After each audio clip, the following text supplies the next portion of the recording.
Hello मित्रांनो, DMI TV मध्ये तुमचे मनापासून स्वागत आहे। आजच्या या व्हिडिओमध्ये आपण इयत्ता 8वी भूगोल विषयातील अतिशय महत्त्वाचा आणि रंजक धडा म्हणजेच स्थानिक वेळ व प्रमाण वेळ अभ्यासाला सुरुवात करणार आहोत। सूर्योदय, मध्यान्ह आणि सूर्यास्त यावरून वेळ कशी ठरवली जाते, आपल्या घड्याळातील वेळ आणि सूर्याच्या स्थितीचा नक्की काय संबंध असतो, तसेच एकाच देशात वेगवेगळ्या ठिकाणी वेळा वेगवेगळ्या असू शकतात का, या आणि अशा अनेक प्रश्नांची उत्तरे आज आपण या पाठाच्या वाचनातून आणि स्पष्टीकरणातून समजून घेणार आहोत। तर चला पुस्तकातील हा धडा सविस्तरपणे वाचायला सुरुवात करूया। थोडे आठवूया। 1. पृथ्वीवरील दिनमान व रात्रमानाचा कालावधी नेहमी का बदलतो? उत्तर: पृथ्वीचा अक्ष 23.5 अंशने कललेला आहे आणि पृथ्वी सूर्याभोवती परिभ्रमण करते, यामुळे पृथ्वीवर दिनमान व रात्रमानाचा कालावधी नेहमी बदलतो। 2.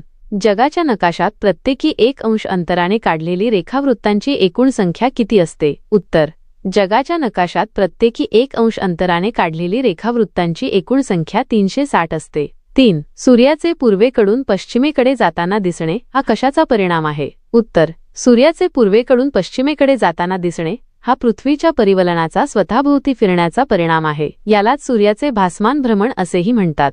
4. पृथ्वीच्या परिवलनाची दिशा सांगा। उत्तर: पृथ्वी स्वतःभोवती पश्चिमेकडून पूर्वेकडे फिरते। 5. पृथ्वीच्या परिवलनादरम्यान दररोज किती रेखावृत्ते सूर्यासमोरून जातात? उत्तर: पृथ्वीच्या परिवलनादरम्यान दररोज 24 तासांत एकूण 360 रेखावृत्ते सूर्यासमोरून जातात। 6. कोणत्या रेखावृत्तावर वार बदलतो? उत्तर: 180 अंश रेखावृत्तावर वार बदलतो। यालाच अनुसरून आंतरराष्ट्रीय वाररेषा निश्चित केली आहे। 7. पूर्वीच्या काळी कालमापन कसे केले जात असावे? उत्तर: पूर्वीच्या काळी कालमापनासाठी निसर्गदत्त घटनांची मदत घेतली जात असे। यामध्ये सूर्योदय, सूर्यास्त, चंद्राच्या कला, घटिकापात्र, वाळूचे घड्याळ आणि सावलीचा वापर करून वेळ मोजली जात असे। 8. सध्याच्या काळात कालमापनासाठी कोणती साधने वापरतात? उत्तर: सध्याच्या काळात कालमापनासाठी डिजिटल घड्याळे, भिंतीवरील घड्याळे, मनगटी घड्याळे, मोबाईल फोन्स आणि उपग्रहावर आधारित अचूक वेळ दर्शवणारी साधने वापरतात। भौगोलिक स्पष्टीकरण: आपण सकाळी लवकर उठून दात घासतो, अंघोळ करतो, न्याहारी करून शाळेला जातो, वर्गात अध्ययन करतो, घरी परत येतो, संध्याकाळी खेळण्यासाठी मैदानावर जातो, रात्री जेवण करतो आणि दात घासून झोपी जातो। दिवसभरात आपण अशा विविध कृती करत असतो। आपल्या दिनचर्येचा विचार करता प्रत्येक कृतीची वेळ ठरविण्याची गरज असते। प्राचीन काळी कालमापन करण्यासाठी लोक विविध नैसर्गिक घटनांची तसेच साधनांची मदत घेत असत। निरीक्षण व अनुभव यांच्या आधारे ते दिवसाचे पुढील प्रकारे विभाग करत असत। सूर्योदयापासून सूर्यास्तापर्यंतचा कालावधी म्हणजे दिनमान, तर सूर्यास्तापासून सूर्योदयापर्यंतचा कालावधी म्हणजे रात्रमान। एका सूर्योदयापासून दुसऱ्या सूर्योदयापर्यंतचा कालावधी म्हणजे एक संपूर्ण दिवस होय। पूर्वी नैसर्गिक घटनांच्या संदर्भाने तसेच घटिकापात्र, वाळूचे घड्याळ इत्यादी साधने वापरून वेळ सांगितली जात असे। पृथ्वीचे परिवलन होण्यासाठी 24 तास म्हणजे 1 दिवसाचा कालावधी लागतो। सूर्योदय ज्या बाजूस होतो ती आपण पूर्व दिशा मानतो। या अनुषंगाने विचार करता पृथ्वी स्वतःभोवती पश्चिमेकडून पूर्वेकडे फिरते। पृथ्वीच्या परिवलनाचे परिणाम म्हणून आपण सूर्योदय, मध्यान्ह, सूर्यास्त आणि मध्यरात्र अनुभवत असतो। परिवलनादरम्यान पश्चिमेकडील रेखावृत्ते क्रमाक्रमाने सूर्यासमोर येतात, तर पूर्वेकडील रेखावृत्ते क्रमाक्रमाने अंधारात जातात। जे रेखावृत्त सूर्यप्रकाशात येत असते तेथे सूर्योदय होत असतो। या उलट जे रेखावृत्त अंधारात जात असते त्या रेखावृत्तावर सूर्यास्त होत असतो। एखाद्या बसमधून प्रवास करताना खिडकीतून बाहेर पाहिल्यास आपणास झाडे, विजेचे खांब, इमारती इत्यादी आपल्या विरुद्ध दिशेने सरकत असल्याचे जाणवते। वास्तविक त्या बाबी स्थिर असतात आणि आपली बस पुढे जात असते। अशाच प्रकारे पृथ्वीच्या स्वतःभोवती फिरण्यामुळे सूर्याचे स्थान पूर्वेकडून पश्चिमेकडे बदलल्याचे आपण दररोज अनुभवतो। करून पहा। स्वच्छ सूर्यप्रकाश असणाऱ्या दिवशी खो-खोच्या मैदानावर जाऊन पुढील कृती करा। त्यासाठी खालील मुद्दे वापरा। खो-खोच्या मैदानावरील रोवलेल्या खांबांपैकी दिवसभर उन्हात राहील असा एक खांब या कृतीसाठी निवडा। दिवसभरात वेगवेगळ्या वेळी या खांबाची सावली कोणत्या दिशेला पडते याचे निरीक्षण करा। सावलीची लांबी मोजा व ती वहीत नोंदवा। सावली आणि सूर्याच्या सापेक्ष दिशा वहीत नोंदवा। आकृती 1.1 पहा। सावली सर्वांत आखूड असेल तेव्हा सूर्य आकाशात कोठे असतो ते सांगा। सावली दिवसभरात कोणकोणत्या वेळी लांब पडली ते सांगा। भौगोलिक स्पष्टीकरण: अगदी सकाळी व संध्याकाळी सावलीची लांबी जास्त असते, तर दुपारी सर्वांत आखूड सावली नोंदवल्याचे तुम्हाला निरीक्षणाद्वारे समजले असेल। खांबाच्या संदर्भात सूर्याचे आकाशातील स्थान बदलल्याने खांबाच्या सावलीची दिशा व लांबीही बदलते। आकृती 1.1 पहा। याचे कारण परिवलनादरम्यान सूर्यासमोर पृथ्वीचा विशिष्ट भाग येणे व पुढे जाणे हे आहे। आकृती 1.2 पहा. आणखी एक गोष्ट आपण या अनुषंगाने अनुभवतो ती म्हणजे सकाळी व संध्याकाळी हवेचे तापमान कमी असते तर दुपारी ते जास्त असते. सूर्योदयानंतर जसजसा सूर्य आकाशात वर सरकतो तसतशी आपली सावली लहान होत जाते. सर्वसाधारणपणे मध्यान्हाच्या वेळी सावलीची लांबी सर्वांत कमी असते. मध्यान्होत्तर काळात सूर्य क्षितिजाकडे सरकल्यामुळे सायंकाळपर्यंत पुन्हा आपली सावली लांब होत जाते. पृथ्वीवर मध्यान्ह वेळ एका रेखावृत्तावर म्हणजेच उत्तर ध्रुवापासून ते दक्षिण ध्रुवापर्यंत सर्वत्र सारखी असते. एखाद्या ठिकाणच्या संदर्भात आकाशातील सूर्याच्या स्थानावरून ठरविण्यात आलेली वेळ म्हणजे त्या ठिकाणाची स्थानिक वेळ होय. ध्रुववृत्तांपासून ध्रुवापर्यंतच्या प्रदेशात मात्र ऋतुमानाप्रमाणे दिनमान 24 तासांपेक्षा अधिक असू शकते. त्यामुळे या भागात सूर्योदय, मध्यान्ह व सूर्यास्त तसेच मध्यरात्र या वेळा समजून घेणे आवश्यक ठरते. ध्रुवावर मात्र 6 महिन्यांपर्यंत दिनमान असते आणि 6 महिने रात्रमान असते. ध्रुवावर सूर्योदय किंवा सूर्यास्त यांची वेळ सांगताना तारीख सांगावी लागते. सूर्य आकाशात विशिष्ट तारखेला उगवल्यानंतर तो सातत्याने क्षितिजावर घिरट्या घालत असल्यासारखा फिरतो. त्यामुळे येथे सावली व सावलीची लांबी यांचा विचार मध्यान्ह वेळेसाठी करता येत नाही.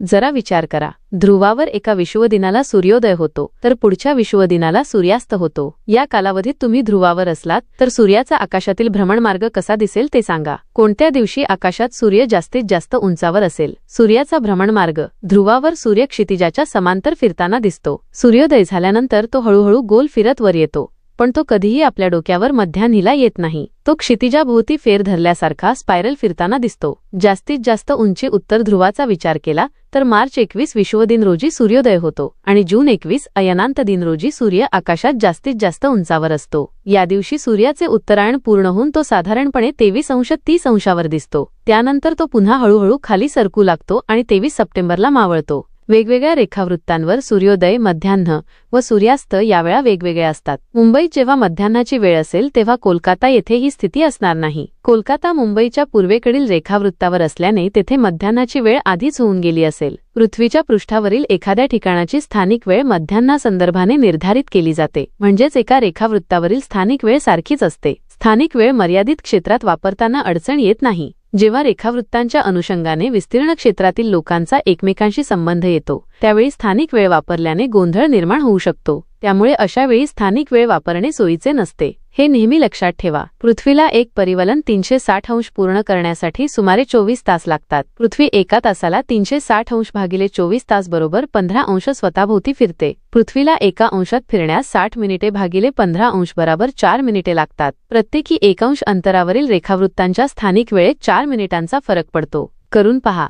मूळ रेखावृत्तावरील वेळेच्या संदर्भाने विविध रेखावृत्तांच्या स्थानिक वेळा शोधता येऊ शकतात. यासाठी पुढील उदाहरण अभ्यासा. उदाहरण 1. इराणमधील मशाद हे शहर साधारणपणे 60° पूर्व रेखावृत्तावर आहे. जेव्हा ग्रीनिचला दुपारचे 12 वाजले असतील तेव्हा मशाद या शहराची स्थानिक वेळ सांगा.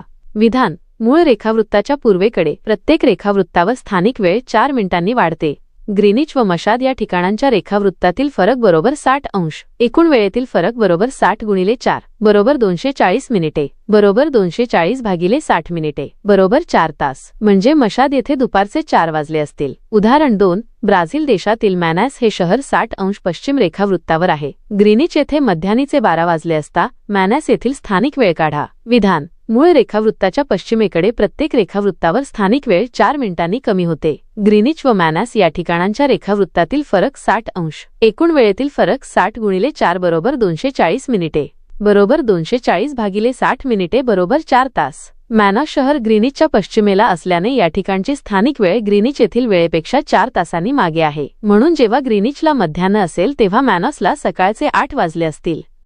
सांगा पाहू. पृथ्वीच्या वेगवेगळ्या भागांत स्थानिक वेळ निरनिराळी असते हे आपण अभ्यासले. त्या ठिकाणी लोकांचे दैनंदिन व्यवहार तेथील स्थानिक वेळेप्रमाणेच चालतात. आकृती 1.3 दशांशमध्ये वेगवेगळ्या रेखावृत्तांवरील स्थानिक वेळा दिलेल्या आहेत. या नकाशाचे निरीक्षण करा व पुढील प्रश्नांची उत्तरे लिहा. त्यासाठी अंशात्मक अंतर व वेळ यांची सांगड घाला. दिलेल्या नकाशात दिनमान अनुभवणारा प्रदेश कोणत्या रेखावृत्तांदरम्यान आहे ते सांगा. उत्तर: दिलेल्या नकाशात दिनमान अनुभवणारा प्रदेश 90° पश्चिम रेखावृत्त ते 90° पूर्व रेखावृत्त यांदरम्यान आहे. 2. नकाशातील कोणत्या रेखावृत्तावर मध्यान्ह व कोणत्या रेखावृत्तावर मध्यरात्र आहे? उत्तर: नकाशात 0° रेखावृत्तावर ग्रीनिच मध्यान्ह आहे तर 180° रेखावृत्तावर मध्यरात्र आहे. 3. न्यू ऑर्लिन्स येथील एडवर्ड हा कोणत्या रेखावृत्तावर आहे? उत्तर: न्यू ऑर्लिन्स येथील एडवर्ड हा 90° पश्चिम रेखावृत्तावर आहे. 4. 11 शहरात किती वाजले आहेत? उत्तर 11 शहर ग्रीनिच रेखावृत्तावर 0 असल्याने तेथे दुपारचे 12 वाजले आहेत. 5. त्याच वेळी पाटण्यातील शरद व टोकियोतील याकोइटो काय करत आहेत? या शहरांत कोणती वेळ असेल? उत्तर त्याच वेळी पाटण्यातील शरद शाळेतून घरी परतत आहे. तेथे संध्याकाळचे 5:30 झाली आहेत आणि टोकियोतील याकोइटो रात्रीच्या जेवणाची तयारी करून झोपायला जात आहे. तेथे रात्रीचे 9 वाजले आहेत. 6. कोणतेही एक रेखावृत्त निवडा. त्या रेखावृत्ताच्या शेजारील 1 पूर्व व पश्चिम रेखावृत्तांवरील स्थानिक वेळ सांगा. उत्तर समजा आपण 0 रेखावृत्त मध्यान्ह 12 वाजले निवडले तर 1. त्याच्या शेजारील 1 पूर्व रेखावृत्तावर 12:04 ही वेळ असेल. 2. त्याच्या शेजारील 1 डिग्री पश्चिम रेखावृत्तावर 11:56 ही वेळ असेल. जरा विचार करा. प्रश्न 1. जगात जास्तीत जास्त किती स्थानिक वेळा असू शकतात? उत्तर जगात जास्तीत जास्त 360 स्थानिक वेळा असू शकतात. पृथ्वीवर एकूण 360 रेखावृत्ते आहेत आणि प्रत्येक रेखावृत्तावर स्थानिक वेळ वेगळी असते, म्हणून तांत्रिकदृष्ट्या 360 स्थानिक वेळा असू शकतात. प्रश्न 2. एका तासात किती रेखावृत्ते सूर्यासमोरून जातात? उत्तर एका तासात 15 रेखावृत्ते सूर्यासमोरून जातात. माहीत आहे का तुम्हाला, पृथ्वीवरील एखाद्या ठिकाणी सूर्य जेव्हा डोक्यावर येतो तेव्हा त्या ठिकाणी मध्यान्ह झालेली असते. मध्यरात्रीपासून मध्यान्हापर्यंतची वेळ इंग्रजीत सांगताना अंकापुढे AM असे लिहितात. याचा अर्थ अँटी मेरिडियम असा आहे. जबवा परिवलनामुळे एखादे रेखावृत्त मध्यान्ह वेळेच्या पुढे सरकते तेव्हा त्यावेळेस मध्यान्होत्तर वेळ काळ असे म्हटले जाते. मध्यान्हापासून ते मध्यरात्रीपर्यंतची वेळ इंग्रजीत सांगताना अंकापुढे PM अशी दर्शवितात, म्हणजेच पोस्ट मेरिडियम होय. जरा डोके चालवा. घड्याळ न वापरता खालीलपैकी कोणकोणत्या वेळा तुम्ही ठामपणे सांगू शकाल ते पुढील चौकटींत करून नोंदवा. सूर्योदय, सूर्यास्त, मध्यान्ह, मध्यरात्र. भौगोलिक स्पष्टीकरण. रेखावृत्तानुसार वेळ. कोणत्याही रेखावृत्ताच्या पूर्वेकडील रेखावृत्तांवरील वेळ पुढे असते तर पश्चिमेकडील रेखावृत्तांवरील वेळ मागे असते. अंतराचा परिणाम. जसजसे 2 रेखावृत्तांतील अंतर वाढत जाते तसतसा त्यांच्या स्थानिक वेळेतील फरकही वाढत जातो. वेळेची गणना. 2 ठिकाणच्या रेखावृत्तांवरील अंशात्मक फरकास 4 मिनिटांनी गुणले तर त्या ठिकाणांच्या स्थानिक वेळेतील फरक किती मिनिटे आहे ते समजते. साधने. रेखावृत्तांतील अंतर आपण नकाशा किंवा पृथ्वी गोल यांच्या सहाय्याने ठरवू शकतो. पृष्ठ क्रमांक 75 व 76 वरील कृती करून विविध ठिकाणच्या वेळा समजून घ्या. या खेळातून 2 विरुद्ध रेखावृत्तांवरील प्रमाणवेळा ओळखता येतात का ते पहा. सांगा पाहू. भौगोलिक वेळ गणना. प्रश्न 1. मुंबई हे शहर 73 पूर्व रेखावृत्तावर आहे आणि कोलकाता हे शहर 88 पूर्व रेखावृत्तावर आहे. तर या दोन्ही शहरांच्या रेखावृत्तांमधील फरक सांगा. मुंबई आणि कोलकाता यांच्यातील रेखावृत्तांमधील फरक 15 आहे. प्रश्न 2. मुंबईमध्ये स्थानिक वेळेप्रमाणे दुपारचे 3 वाजले असता कोलकाता येथील स्थानिक वेळ काय असेल? उत्तर वेळेतील फरक काढणे. मुंबई आणि कोलकाता यांच्यातील रेखावृत्तांमधील फरक 15 आहे. पृथ्वीला 1 अंतर कापण्यास 4 मिनिटे लागतात, त्यामुळे 15 अंतरासाठी लागणारा वेळ बरोबर 15 गुणिले 4 बरोबर 60 मिनिटे 1 तास. स्थानिक वेळ निश्चित करणे. कोलकाता हे शहर मुंबईच्या पूर्वेला असल्यामुळे तेथील वेळ मुंबईच्या वेळेपेक्षा पुढे असेल. निकाल. जर मुंबईत दुपारचे 3 वाजले असतील तर कोलकाता येथे दुपारचे 4 वाजले असतील.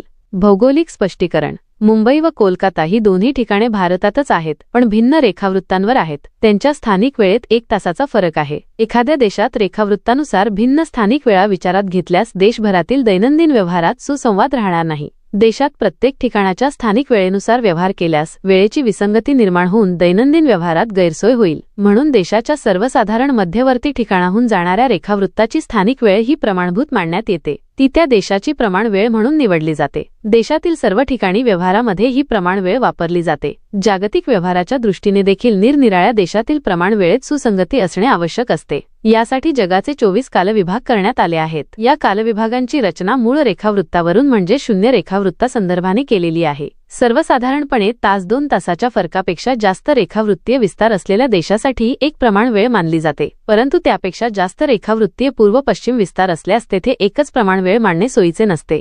त्यामुळे अशा प्रदेशांत एकापेक्षा अधिक प्रमाण वेळा मानल्या जातात. पहा बरे जमते का? प्रश्न. जागतिक कालविभागांचा नकाशा संदर्भ साहित्यातून शोधा व भारत देश कोणत्या कालविभागात येतो ते पहा. उत्तर. भारताचा कालविभाग जागतिक कालविभागांच्या टाइम झोन्स रचनेनुसार संपूर्ण जगाचे 24 मुख्य कालविभागांत विभाजन करण्यात आले आहे. पृथ्वीला स्वतःभोवती एक फेरी पूर्ण करण्यास 24 तास लागतात, म्हणजेच ती एका तासायात सुमारे 15 रेखांश कापते. भारताच्या स्थानानुसार त्याचे उत्तर खालीलप्रमाणे आहे. भारताचा कालविभाग. भारत हा UTC अधिक पहाटेचे 5:30 युनिव्हर्सल कोऑर्डिनेटेड टाइम या कालविभागात येतो. याचा अर्थ असा की भारताची वेळ ही जागतिक प्रमाणवेळेपेक्षा ग्रीनविच मीन टाइम GMT 5 तास 30 मिनिटे पुढे आहे. भारतीय प्रमाणवेळ IST भारताची प्रमाणवेळ 82.5 E 82:30 E या रेखांशावरून निश्चित केली जाते. हे रेखावृत्त उत्तर प्रदेशातील मिर्झापूर प्रयागराज जवळ शहरातून जाते. महत्त्वाचे मुद्दे. भारतात संपूर्ण देशासाठी एकच प्रमाणवेळ IST वापरली जाते. भारताच्या अतिपूर्व अरुणाचल प्रदेश आणि अतिपश्चिम गुजरात टोकांवरील स्थानिक वेळेत सुमारे 2 तासांचा फरक असतो, परंतु प्रशासकीय सोयीसाठी आपण एकच प्रमाणवेळ पाळतो. शोधा पाहू. नकाशा संग्रहाचा वापर करून कोणकोणत्या देशांत एकापेक्षा जास्त प्रमाणवेळ असणे आवश्यक आहे ते शोधा. एखाद्या देशाचा रेखावृत्तीय विस्तार ईस्ट वेस्ट एक्सटेंड खूप जास्त असतो तेव्हा त्या देशाच्या पूर्व आणि पश्चिम टोकांमधील वेळेत मोठी तफावत असते. ही तफावत दूर करण्यासाठी आणि दैनंदिन व्यवहार सुरळीत चालवण्यासाठी अशा देशांत एकापेक्षा जास्त प्रमाणवेळा टाइम झोन्स वापरल्या जातात. नकाशा संग्रहाचा ॲटलास अभ्यास केल्यास असे लक्षात येते की खालील देशांमध्ये एकापेक्षा जास्त प्रमाणवेळा असणे आवश्यक आहे. 1. रशिया. रशिया हा जगातील सर्वात जास्त रेखावृत्तीय विस्तार असलेला देश आहे. याचे पूर्व पश्चिम अंतर प्रचंड असल्याने येथे सध्या 11 प्रमाणवेळा वापरल्या जातात. 2. कॅनडा. उत्तर अमेरिका खंडातील या देशाचा विस्तारही मोठा आहे. कॅनडामध्ये 6 प्रमाणवेळा आहेत. 3. संयुक्त संस्थाने अमेरिका USA. अमेरिकेच्या मुख्य भूमीचा विस्तार आणि त्याशिवाय अलास्का व हवाई बेटे लक्षात घेता येथे एकूण 6 ते 11 प्रमाणवेळा प्रदेशानुसार आहेत. 4. ऑस्ट्रेलिया. ऑस्ट्रेलिया खंडाचा पूर्व पश्चिम विस्तार मोठा असल्याने तिथे मुख्यत्वे 3 प्रमाणवेळा पाळल्या जातात. 5. ब्राझील. दक्षिण अमेरिकेतील या देशाचा विस्तारही मोठा असून तिथे 4 प्रमाणवेळा अस्तित्वात आहेत. 6. चीन. अपवाद. चीनचा रेखावृत्तीय विस्तार खूप जास्त असूनही प्रशासकीय सोयीसाठी तिथे अधिकृतपणे एकच प्रमाणवेळ बेजिंग टाइम पाळली जाते. मात्र भौगोलिकदृष्ट्या तिथे 5 वेगवेगळ्या प्रमाणवेळांची आवश्यकता आहे. महत्त्वाची टीप. साधारणपणे ज्या देशांचा रेखावृत्तीय विस्तार 45 अंशपेक्षा जास्त असतो तिथे एकापेक्षा जास्त प्रमाणवेळा असणे सोयीचे ठरते. भारतीय प्रमाणवेळ. भारताची प्रमाणवेळ मिर्झापूर शहरावरून अलाहाबाद उत्तर प्रदेश जाणाऱ्या 82:30 पूर्व या रेखावृत्तावरील वेळेनुसार ठरवली जाते. हे रेखावृत्त भारताच्या रेखावृत्तीय विस्ताराच्या संदर्भाने देशाच्या मध्यभागी आहे. या रेखावृत्ताची स्थानिक वेळ भारताची प्रमाण वेळ म्हणून निवडली गेली आहे. या रेखावृत्तावर सूर्य मध्यान्ह स्थितीत आला म्हणजे भारतातील सर्व ठिकाणी दुपारचे 12 वाजले असे मानले जाते. 82:30 पूर्व रेखावृत्तावरील स्थानिक वेळेत आणि भारतातील इतर कोणत्याही ठिकाणच्या स्थानिक वेळेत 1 तासापेक्षा अधिक फरक पडत नाही. सांगा पाहू. आकृती 1.4 चे निरीक्षण करा व प्रश्नांची उत्तरे सांगा. प्रश्न. भारताचा रेखावृत्तीय विस्तार लक्षात घेता 1 अंश फरकाने नकाशावर एकूण किती रेखावृत्ते काढता येतील? उत्तर. भारताचा रेखावृत्तीय विस्तार सुमारे 68.7 पूर्व ते 97.25 पूर्व असा आहे. त्यामुळे 1 अंश फरकाने नकाशावर सुमारे 29 रेखावृत्ते काढता येतील. प्रश्न 2. लगतच्या 1 अंश अंतरावरील रेखावृत्तांमध्ये किती मिनिटांचा फरक असतो? उत्तर. 2. लगतच्या 1 अंश अंतरावरील रेखावृत्तांमध्ये 4 मिनिटांचा फरक असतो. प्रश्न. मिर्झापूर येथील रेखावृत्ताचे अंशात्मक मूल्य किती आहे? उत्तर. मिर्झापूर येथील रेखावृत्ताचे अंशात्मक मूल्य 82:30 पूर्व 82:30 मिनिटे पूर्व हे आहे. प्रश्न. 82:30 पूर्व रेखावृत्तावर प्रमाण वेळेनुसार सकाळचे 8 वाजले असता पुढील ठिकाणी तेथील लोकांच्या घड्याळात किती वाजले असतील? जम्मू सकाळी 8 वाजले असतील. मदुरै सकाळी 8 वाजले असतील. जैसलमेर सकाळी 8 वाजले असतील. गुवाहाटी सकाळी 8 वाजले असतील. उत्तर. संपूर्ण भारतात भारतीय प्रमाण वेळ मानली जाते त्यामुळे सर्व ठिकाणी घड्याळात 8 वाजलेले असतील. प्रश्न. या ठिकाणांदरम्यानचे अंतर अधिक असूनही प्रमाण वेळेत का बदल नाही? उत्तर. ही सर्व ठिकाणे भारतात आहेत आणि भारताची एकच भारतीय प्रमाणवेळ IST निश्चित करण्यात आली आहे. देशांतर्गत कामात सुसूत्रता राहावी आणि वेळेचा गोंधळ होऊ नये म्हणून अंतर अधिक असूनही संपूर्ण देशात एकच प्रमाणवेळ पाळली जाते. जागतिक प्रमाणवेळ. जागतिक व्यवहारासाठी जागतिक प्रमाणवेळ 0 अंश रेखावृत्त म्हणून इंग्लंडमधील ग्रीनिच येथील स्थानिक वेळ GMT ग्रीनविच मीन टाइम विचारात घेतली जाते. इतर देशांच्या प्रमाणवेळांतील फरक ग्रीनिच वेळेच्या संदर्भाने सांगितला जातो. भारताची प्रमाणवेळ ही ग्रीनिच येथील वेळेपेक्षा 5 तास 30 मिनिटांनी पुढे आहे. ग्रीनिच येथे संध्याकाळचे 5 वाजले असतील तर भारतात रात्रीचे 10:30 वाजलेले असतात. पहा बरे जमते का? प्रश्न 1. भारतात सकाळी 8 वाजले असतील तर ग्रीनिच GMT येथे किती वाजले असतील? उत्तर. ग्रीनिच येथील वेळ भारतीय प्रमाणवेळेपेक्षा 5 तास 30 मिनिटांनी मागे असते. त्यामुळे भारतात सकाळी 8 वाजले असताना ग्रीनिच येथे पहाटेचे 2:30 वाजले असतील. प्रश्न 2. भारतात दुपारचे 2 वाजले असतील तेव्हा इतर कोणकोणत्या देशांत दुपारचे 2 वाजले असतील? उत्तर ज्या देशांची प्रमाणवेळ भारतासारखीच UTC अधिक पहाटेचे 5:30 आहे तिथेच दुपारचे 2 वाजले असतील. प्रामुख्याने श्रीलंका या देशात भारताप्रमाणेच दुपारचे 2 वाजले असतील. प्रश्न 3. भारतात सकाळचे 9 वाजले असतील तेव्हा 82:30 पश्चिम रेखावृत्तावर किती वाजले असतील? उत्तर भारताची प्रमाणवेळ 82:30 पूर्व रेखावृत्तानुसार ठरते. तुम्ही विचारलेले रेखावृत्त 82:30 पश्चिम आहे. या दोन्हीमध्ये एकूण 165 82.5 अधिक 82.5 बरोबर 165 फरक आहे. 1 डिग्री बरोबर 4 मिनिटे म्हणून 165 डिग्री बरोबर 660 मिनिटे म्हणजेच 11 तास. पश्चिम रेखावृत्त भारताच्या मागे असल्याने 9 तासांमधून 11 तास वजा केल्यास तिथे मागच्या दिवशीचे रात्री सकाळचे 10 वाजले असतील. प्रश्न 4. मूळ रेखावृत्तावर 0 किती वाजले असता 180 रेखावृत्तावर नवीन दिवसाची सुरुवात होईल? उत्तर 180 रेखावृत्तावर नवीन दिवसाची सुरुवात म्हणजेच रात्रीचे 12 वाजणे होते. तेव्हा मूळ रेखावृत्तावर ग्रीनिच दुपारचे 12 वाजलेले असतील कारण या दोन्ही रेखावृत्तांमध्ये 12 तासांचे अंतर असते. माहित आहे का तुम्हाला अमेरिकेची संयुक्त संस्थाने या देशातील national institute of standards and technology NIST या संस्थेने अचूक वेळ दर्शवणारे घड्याळ विकसित केले आहे. या घड्याळात वेळेची दुरुस्ती वाढ किंवा घट ही फक्त 1 सेकंदाची करावी लागते, ती देखील 20 कोटी वर्षांतून एकदा. भारतातील वेळेच्या अचूकते संदर्भातील सेवा नॅशनल फिजिकल लॅबोरेटरी NPL नवी दिल्ली ही संस्था पुरवते. या ठिकाणी वापरात असणाऱ्या घड्याळात वेळेतील अचूकता सेकंदाच्या 1,00,000व्या भागापर्यंत राखली जाते. अंतराळ संशोधन, कृत्रिम उपग्रह प्रक्षेपण इत्यादी कामांत वेळेची प्रचंड अचूकता लागते. तिथे ही घड्याळे वापरली जातात. माहित आहे का तुम्हाला जंतर मंतर खगोलशास्त्रीय वेधशाळा राजस्थानमधील जयपूरचे महाराजा सवाई जयसिंह द्वितीय हे खगोलशास्त्रज्ञ, गणितज्ञ आणि वास्तुविशारद होते. त्यांनी 18व्या शतकात उज्जैन, वाराणसी, जयपूर, दिल्ली आणि मथुरा या 5 ठिकाणी जंतर मंतर खगोलीय वेधशाळा बांधल्या. आज मथुरा येथील जंतर मंतर अस्तित्वात नाही, परंतु उर्वरित 4ही ठिकाणी असलेल्या वेधशाळांना आपण भेट देऊ शकतो. आजही जंतर मंतरमध्ये सावलीद्वारे सेकंदापर्यंत अगदी अचूक वेळ मिळते. जंतर मंतर केवळ सूर्याच्या प्रकाशामुळे पडणाऱ्या सावलीवरून वेळ दाखवणारे घड्याळ नव्हे, तर त्या खगोलशास्त्रीय वेधशाळा आहेत. या ठिकाणाहून खगोलांच्या निरीक्षणाची सोयही उत्तम आहे.